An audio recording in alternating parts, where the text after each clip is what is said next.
Hi, and welcome back to Mysteries Channel. So, it's October, and I kind of want to get spooky with you. I'm going to tell you a story that I learned when I was young. This point in my life was an exciting time for me. We had just moved to the US, and we lived in Philadelphia at the time. And we lived on a government housing base that housed the military members that were stationed at the naval base. The place doesn't exist anymore, but there was a, sorry, there's a cat here. There was a naval hospital, there was Roosevelt Park, and there was this neighborhood that I lived in, Cape Art Housing. Why was it exciting? Because there were so many kids there. It's a fun time every single day. We ran amok. It was like a mob of kids all the time, and we just had tons of fun. The adults had a lot of fun too. I'm going to just describe to you a typical night, really a typical Friday night in October. Get off of school, run amok. Then it's barbecue time. A lot of the people in the neighborhood, we lived in row houses and there were lots of rows, so like 2 or 3 rows would get together. The adults would have a barbecue. The kids would play, do silly, crazy things. The parents would get drunk, and then it would get dark outside, and they were drunk enough to decide it was a good time to scare the crap out of their kids. Everybody's dad had their go-to story. There were lots of them. At this point in time, I learned about aliens, Sasquatch, the lady on the bridge, the lady of the hills, the ghosts on the battlefield, and my dad's personal favorite, the Jersey Devil. My dad was a very intelligent guy. He was very well read. He loved history. And if there was a historical place near us, wherever we lived, we would go there. He was good at so many things, but there are 2 things that he just kind of plain old sucked at, and that was telling jokes and telling stories. Because of his inability to tell a story without long pauses in it, I totally did not believe in the Jersey Devil. I'm just going to give you a small breakdown of what the creature is and how long people have been talking about it on the East Coast. Because this is an East Coast story. When I lived on the West Coast, nobody knew about the Jersey Devil. Nobody talked about it, and it was just kind of like a non-existent thing. So, here we go. So there are a couple of versions to this tale, and I'm going to give you the one that my dad gave me and all the other neighborhood children. I also think it's probably the most popular. In 1735, there is a woman. Her name is Jane Leeds. She has 12 children, and she is getting ready to give birth to her 13th child. The labor is terrible. The pregnancy was terrible. And she curses this child as it's being born, and she screams out that this child will be the devil. Now, it is said that Jane was a witch, and the father of the child was the devil himself. And when this child was born, he came out with this screech. And as he comes out, it is obvious that he is not human. He has a goat's head or a horse's head. He has 2 legs like he would walk upright, a forked tail, and wings. Now, this is an old story, and it's been talked about since, the 18th century, all the way up until current day. Now, people have seen tracks of this. There have been posses of people that go out searching for this. Back in the 1800s, in the 1900s. It's been seen in Philadelphia, in Camden, parts of New Jersey, the Pine Barrens, Bristol, Pennsylvania. Like, this is a local legend that's been going on for hundreds of years, and either you really believe it or you really don't. This creature is said to have a harrowing scream. It takes children. It just runs amok. And any scary story that you can hear or have thought of or have been exposed to in that part of the world, in that part of America, somehow ties back to the Jersey Devil. Now, like I said, it was hard for me to believe in it because it just sounded so outlandish. A horse's head, wings, it flies, it screams, and my dad's long pauses did not help make this story any more real. I way more believe my friend Erica's dad's story about the lady on the bridge that made your hair turn white and made you jump off. That was plausible.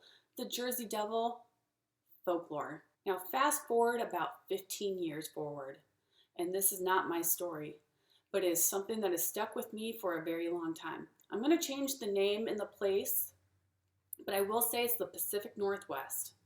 And the Jersey Devil does not exist there. People, I've never heard anybody talk about it, at least back when I was a kid before the internet. So I have a friend. He's everybody's friend. Everybody likes him. He comes from a good family. They're a very strong Christian family. They help out the community. He always has people living at his house, his friends. Like, you had issues with your family, you had issues at school, you needed a place to stay. His family would take you in. They almost had an open door policy. Stay with us for as long as you need. Our food is your food. They also owned a business, and if you needed money, you could work for them to get some extra money. Like, they were just really cool, very good people. And so when I heard this story come out of his mouth, I was shocked because I just didn't think that people like this would have weird stories like this. And they most definitely did not seem like the types to just believe some craziness. So here it is. It's October, and a group of friends are sitting around and we are telling scary stories at this guy's house.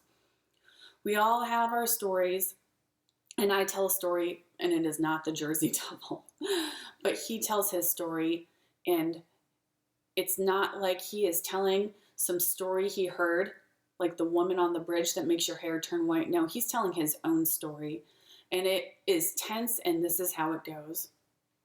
When he was young, he started hearing tapping on his window. He would just hear that. And he just didn't have the guts. He didn't want to go see what it was. It scared him. It was creepy. And he was just like, that's so weird. But it just continued. It just seemed to like continue.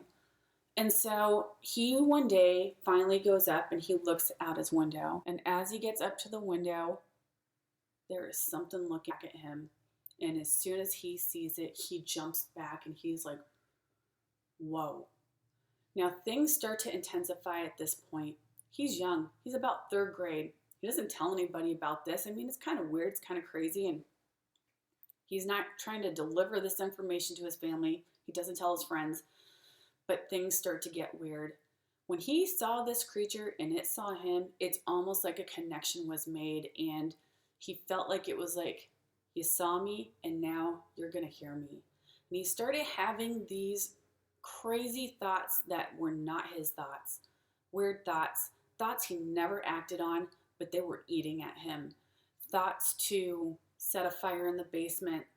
Thoughts to leave electronics plugged in by running water. Thoughts that would hurt him, hurt his family, hurt strangers, hurt people around him. And that is never the kind of guy that he was. He was never that person. Now, his mom could see that something was going on with him. And this didn't happen overnight. This was like a 6-month ordeal that they went through. And it just seemed to intensify and intensify over the period of 6 months. So he's having these thoughts. His mom recognizes there is something going on with my kid, but I don't know what it is. She's asking him, and he's just like, brushing her off, but he is having some issues. He's afraid to go to sleep. He's afraid to stay awake. He's afraid of what's inside of his house. He's afraid of what's in his head, and he is afraid to see what is out there again. And it's intensifying. He starts tapping again. The thoughts are like more and more constant, and one day it comes to a head. He is upstairs in his room. They lived in a 2-story house, like a regular suburban residential house. And he hears the tapping and he is super, super scared. But he doesn't know what to do. And he steels himself and he goes to the window. And he's looking out the window. And here's his face. Here's the window. And on the other side, here's the side of the house. There is something that peeks right at him. And as soon as he sees it, they make eye contact. This creature jumps backwards, and as it jumps, wings come out, and it jumps backwards off the landing, the second floor. He flips out. He flips out. He is screaming. He is freaking out. He runs downstairs. He tells his mom, and he doesn't say creature. He says, somebody was looking at me. Somebody was looking at me through the window. I'm getting goosebumps just telling this story. Like, oh. And she was like, what? What are you talking about? And he's like, somebody was just upstairs looking at me through my window. Well, she's downstairs and she's in the kitchen and she's by a window. So she goes and she looks outside, and what does she see? She sees movement going around to the back of the yard, and she can hear the crunching of leaves. Now, immediately, what does she think? She thinks there's a peeping Tom, there's a predator looking in my son's window. She calls the police, and the police are on their way. Police get there, and there's two cops. They both go around to the side of the house. They get to the side of the house, and they can see or hear scuffling back in the back of the yard, and they kind of run in at it because they think they're going to catch this guy at the head, and I'm sure the mom's thinking, and hopefully beat the holy effing shit out of him. So they run to the back of the yard, and they're coming to this point where there's a tree and some bushes, and what happens? This thing jumps up into the tree. Now at this point, the cops are just like, what the heck? They're flashing their lights, and as they flash their lights on it, it jumps from the tree back on top of their house. Now, my friend and his mom are looking out the window. The cops come and head this thing off, and it jumped into the tree, but they see it jump from the tree to their house, and they hear it hit the top of their house, and they are flipping out. At this point in the time, the dad, he's been home. He goes out to the front. He's going to go to the front yard. He's going to help figure out what the hell is going on, because it just seems like it's kind of turning into a shit show at this point in time. He goes out the front door, and the cops are at this point running back to the front of the house. They are screaming at him, get in the house, get in the house. He goes back in the house, and they're all kind of just like, what is going on here? What is going on? The cops then chase this thing and come back to the house. Now, it's a weird situation for the family. It's a weird situation for the police that go and chase this thing down. Cops come back, and they're just basically telling the dad went out to go talk to them again. And they're like, I don't know what the hell we just saw, but I've never seen a person jump from the ground to a tree to a house, and then literally jump from one house to the next until it was gone. It vanished, and they were just like, I don't know. They couldn't pretend like they didn't go there. They couldn't pretend that they didn't go and run and chase something. They wrote it up like there was a peeping Tom and it took off. But when the cop was talking to his dad, they were like, I don't know what the hell that was. And it scared their family so bad. The good point about this is that it kind of ended that episode. He had a lot of weird stuff that happened to him later on in life, but this thing, it didn't come back. But it stuck with him forever. It stuck with their whole family.